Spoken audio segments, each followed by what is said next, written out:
Hey, good morning, everybody. We have several topics we want to talk to you about today, but the first one is a public safety update.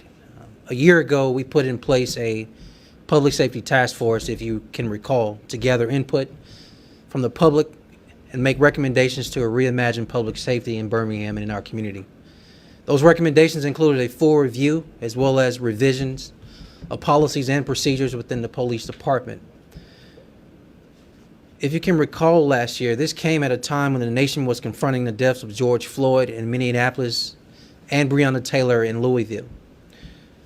As an administration, I want everybody to know we are still committed to taking the appropriate next steps to avoid a tragedy like the Breonna Taylor case from taking place in Birmingham.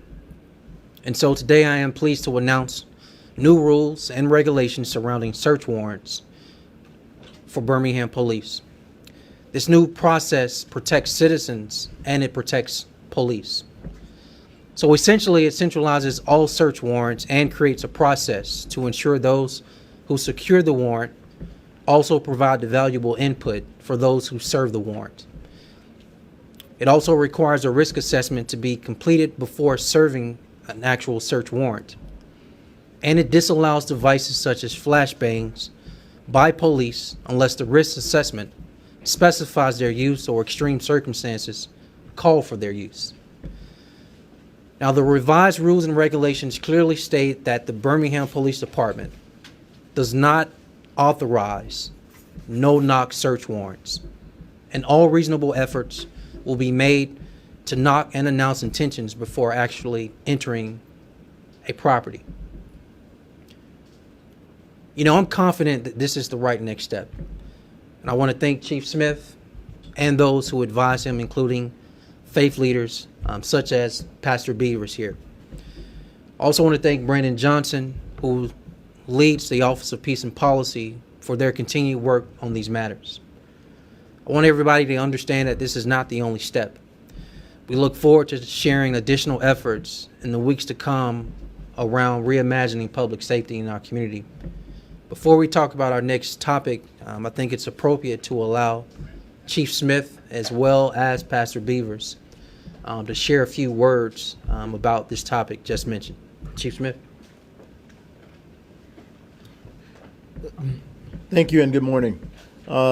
This has been the ongoing evolution of our process in terms of updating policy and procedure within the Birmingham Police Department.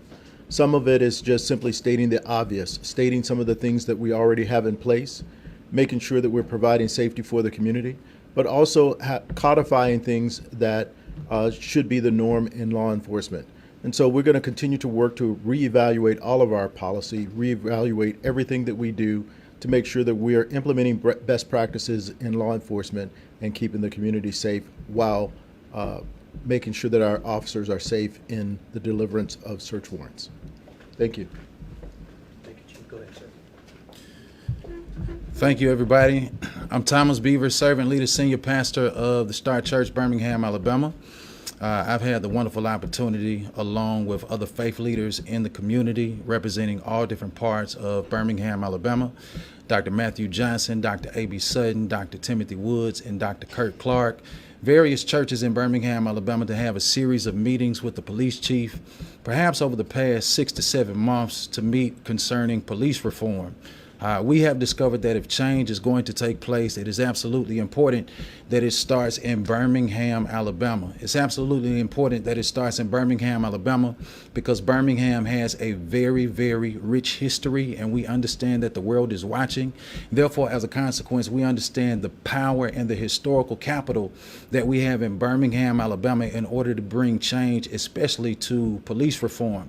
Birmingham, Alabama, all of us know, used to be a place where police brutality was running rampant inside of our city, and it affected the entire world, not just the entire nation. But now Birmingham, Alabama is a place and is becoming a place where change is taking place inside of Birmingham, Alabama. And because of the changes that we are making in Birmingham, Alabama, specifically to police reform, we believe with all of our hearts that it's going to have a national and even a worldwide effect. I have discovered that there are 4 different kinds of people in every kind of city. You have people in park, people in reverse, you have people in neutral, you have people in drive.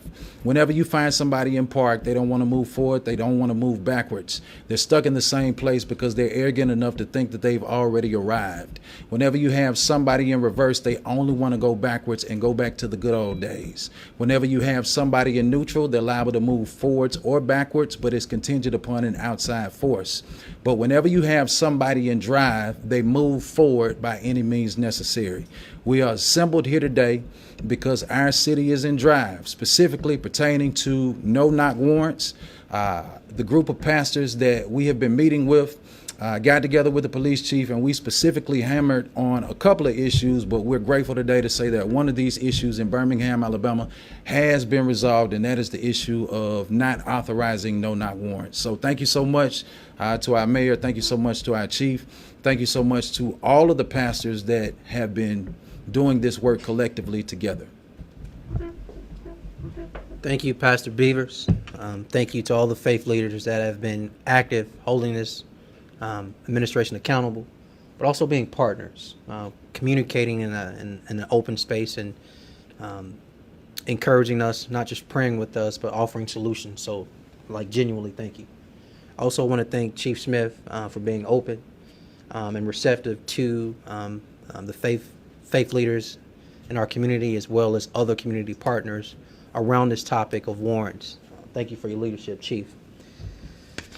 I told you all when we started there were a few other topics we wanted to discuss. One of them, an additional topic, is the city's credit rating. Despite a difficult 2020 budget, the steps taken to maintain services to our residents, as well as protect our employees and fully fund our pension, have paid off. I'm excited to state that Moody's Investor Service has recognized the fiscal responsible decisions the city of Birmingham has made and has revised our city's credit outlook from negative to now stable and affirmed the city's 8A3 rating, which is good news for the city of Birmingham. Moody's cited several reasons. I want to list a few of them. They include the city's commitment to funding our pension, the moderate debt levels through bond refunding, and no new debt issued, as well as in a diverse economy that continues to experience growth.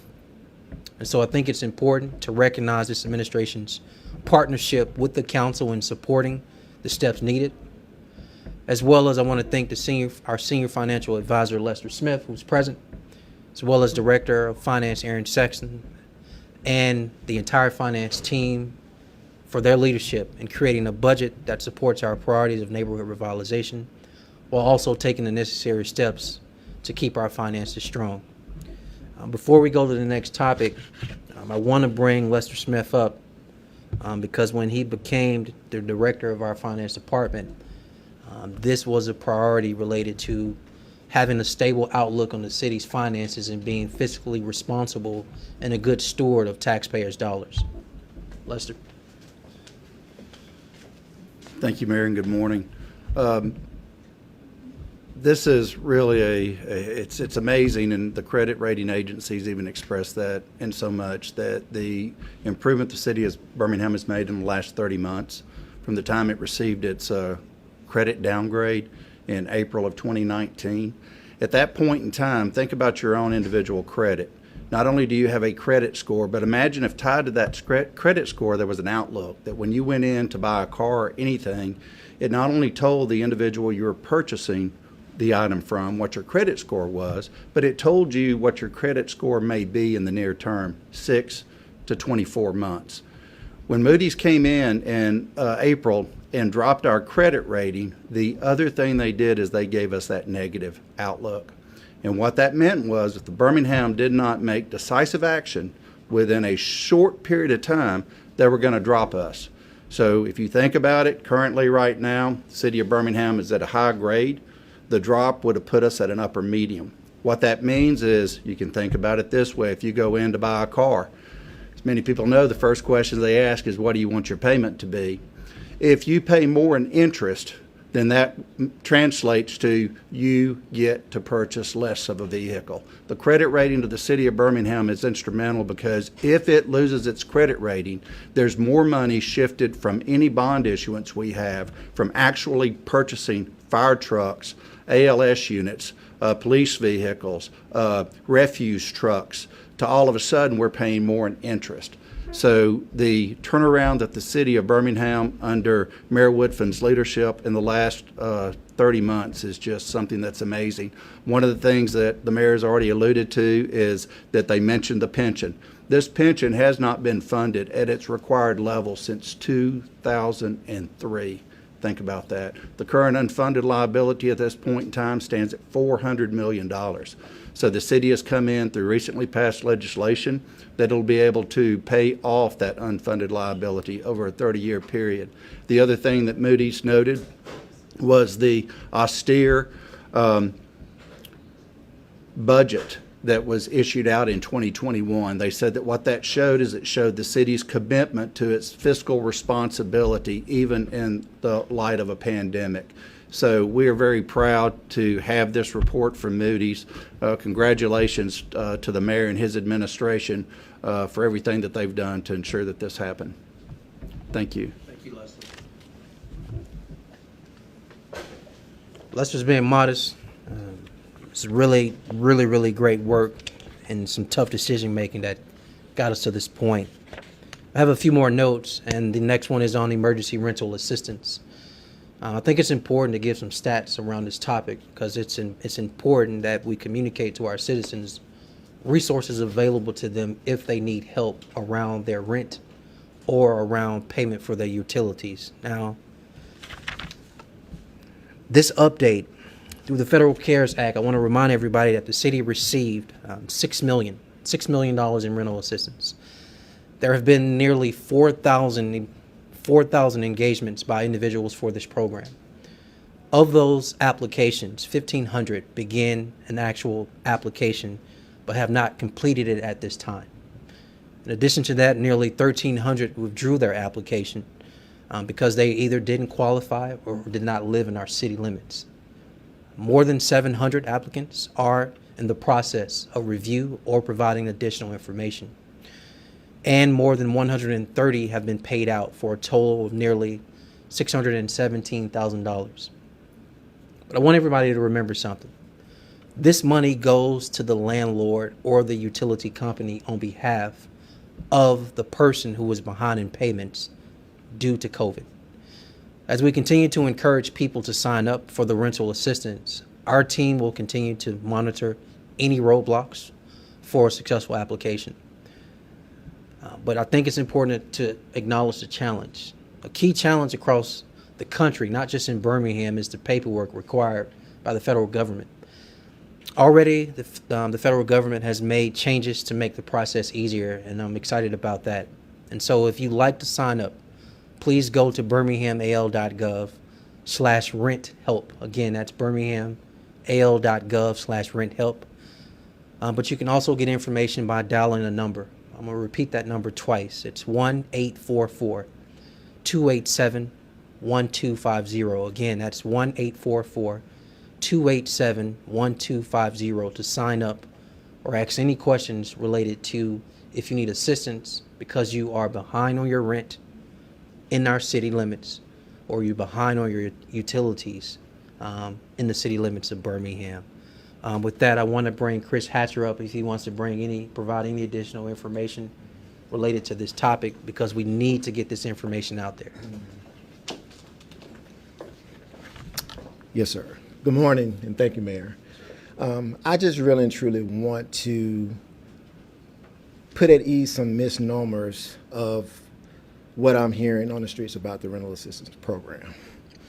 With the mayor's direction, he's charged us with putting on the streets a fair and equitable process to where renters in the city of Birmingham who had been drastically devastated and in housing need provide services and provide funding through the rental assistance program. And we believe that we have done so. And we urge each and every one of you individuals, residents of the city of Birmingham, who may be behind on their rent, may be behind on your utilities, to apply to the program. We're here to assist. We are partnered and gathered a team that is ready and able to assist. The federal government granted or awarded the city of Birmingham these funds to provide to citizens in need with the city. The city of Birmingham does not keep the money. The city of Birmingham is not withholding money intentionally. The city of Birmingham wants to provide the assistance, but we need our residents who are in need to provide the paperwork. The federal government is looking for the paperwork to say that, yes, I have been impacted by the COVID-19 pandemic and I need assistance. And we in the city of Birmingham needs your assistance to help you. So as the mayor stated, please apply. Use the phone number that the mayor just identified. Call us. You can go on email at www.birminghamal.gov/COVID-rent to gain information on getting assistance. With that said, I'll turn it back over to you, Mayor. Thank you, Chris. All right, everybody, just a few more notes, and that is, the next one is Eating the Streets. A reminder that Eating the Streets takes place again this weekend, something we've been doing definitely around COVID and our citizens being allowed to go out and eat but still feel safe. And so to that end, Pepper Place will host a Friday only, so it won't be 2 days, it will only be one this Friday at Pepper Place. The other will be downtown this weekend, Friday and Saturday, along 20th Street between 1st Avenue North and 3rd Avenue North will host Eating the Streets. And the last note is Freedom Fest, everybody. Freedom Fest is this Saturday, July 24th. Again, Freedom Fest is this Saturday. You can join the virtual event for an afternoon of music and empowerment by going to Freedom Fest BHM. That's freedomfestbhm.com to sign up for this free event. The musical acts include Pastor Mike McClure Jr., Victoria Jones, and Trans Lee. I hope you join us for this special event of music and empowerment. And with that, Rick, turning it over to you for any questions they may have. Any questions from anybody today? Yes, go ahead. I'm working on a story today about flooding. I guess addressing flooding in our areas with this ongoing rain. All right. How's your story coming? So I just wanted you to, will you address that topic for us today? Yes. Is there any efforts being made cleaning out storm drains, thanking our first responders? I was just giving you a hard time. Okay. Yes. Yes, ma'am. Saturday, when it was about 30-minute extreme heavy pour came into our city, I called Don Lupo. Don Lupo has been a long-time city employee for 20-plus years, and I'm grateful for his service. But this has been a topic he's watched over his 20 years of service. And I said, hey, man, I'm looking out of my window, and I've been living where I live for 13 years. And what I saw in that 30-minute window Saturday, I've never seen before. Tell me what's going on in the city of Birmingham. He says, Mayor, we have over 3 creeks in the city. At certain times of point, when they reach a level embankment and they go over, that water comes into our city streets. And the amount of water that's been coming to our city and the amount of rain over these many days and how heavy the downpour has been, our system hasn't been able to keep up with it. All right, so tell me about the inlets. Are we keeping them clean? Do we check them? The answer is yes. But what can we do long term? And that is where the team, Capital Projects, PEP, they've all been working on upgrading our infrastructure. That is a long play. That is not anything we can solve overnight. But what we're witnessing in our city is not new. When you have this much water dumped in our city, at the same time have these many creeks in our city, it causes problems in certain areas. Not just centrally located, but west and east as well. But this is something that not only has my attention, it also has city council attention. And I think this is something we want to make as a priority. We look forward to the federal government passing an infrastructure bill, and maybe that could provide some immediate assistance related to actual dollars allocated to the problem, because at its current cost, it is extremely cost prohibitive. Hope that helps your story. Anybody else? On the COVID rent situation, what do you say to the landlord who may have had a tenant that's that's now left that property. I'm gonna bring the expert up and let her chop it up with you. Can the landlord apply for that? I mean, if they've lost track of their tenant has left the property, they're still owed rent and or utilities for that. What do you say to the landlords? So yes, the landlord can still apply, but they still would need that tenant's information to complete the application. Okay. That's it. Sometimes it's short and sweet. What was it about, go back to the warrants, no, not warrants. Where, chief here or? Yeah. What was it about the Breonna Taylor case that kind of sparked the changes in your mind about how you wanted to handle warrants? in the Yeah. city? So this was a national conversation. I think we were all shocked and struck by the fact that, you know, during an actual serving of a warrant, a person that's in their home, a person that's sleeping in their home, they should actually be able to wake up. They shouldn't be shot, and they definitely shouldn't be killed. When the warrant doesn't even have anything to do with them. I think that's wrong. I think morally that's off. And I think as a nation, there was an outcry about when we around the conversation of police reform, around the conversation of social justice, how are our police interacting with our citizens when they execute on a warrant? And can safety measures be in place? Or how about this? Just check out your current policies and procedures around how you execute on warrants. And are they safe enough for the actual citizen or their property that is being served? And is it safe enough for that officer? The city of Birmingham is no different than any city. We should always look inward first. We shouldn't just be pointing to Louisville and say they got it wrong. The question is, can that happen again? Can that happen in Birmingham? And if the answer is even remotely or slightly possible, yes, then we should look at our policies and procedures and change them. That was literally one of the things the group of faith leaders shared with Chief Smith. It was one of their top concerns because it was at the height of when Breonna Taylor was killed in a national conversation.